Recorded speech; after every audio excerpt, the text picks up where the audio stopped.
తల్లిదండ్రులకు ఇచ్చినప్పుడు ఆ బిడ్డల్ని ఏ విధంగా పెంచాలో దానిని బట్టి మనం వాక్యానుసారంగా మనం పెంచవలసినటువంటి వారమై ఉన్నాం.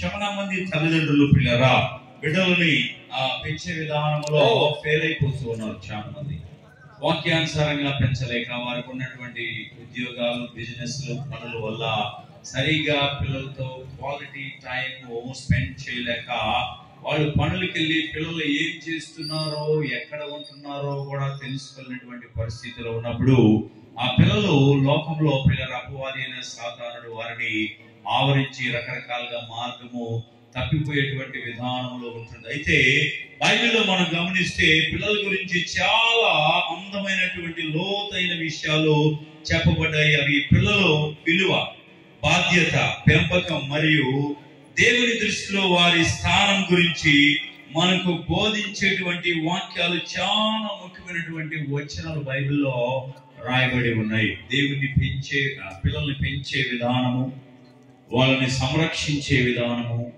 దేవుని సన్నిధికి నడిపించే విధానము వాక్యములో చాలా విధాలుగా ఉన్నాయి. ఎందుకంటే దేవుడు పిల్లలను ప్రేమిస్తున్నాడు. మనం ఇక్కడ చూస్తే ఆశ్రయ, ఈ ఆశ్రయాన్ని సుబ్బారావుకి ఆ రాణిని ప్రేమించి ఇచ్చాడు దేవుడు. సో ఈ బిడ్డని దేవుని సన్నిధిలో వాళ్ళు పెంచినప్పుడు, దేవునికి విధేయురాలుగా పెంచినప్పుడు ఎంతో ఆశీర్వాదం అనేటువంటిది వస్తుంది. దేవుని కనుక నడిపించకుండా అనుసారంగా లోక సంబంధంగా పెంచితే అది చాలా నష్టముగా ఉంచుకుంటుంది. చూడండి, పిల్లలు దేవుని వరం అంట. పిల్లలు ఎవరి వరము? దేవుని వరము. పిల్లలు దేవుని యొక్క వాక్యం మనం గమనిస్తే రాయబడి కీర్తన గ్రంథం 127వ కీర్తనలో రాయబడిన 3వ వచనము, గర్భఫలము దేవుడిచ్చు బహుమానము. అంటే అది ఒక వరం లాంటిది దేవుడిస్తున్నాడు.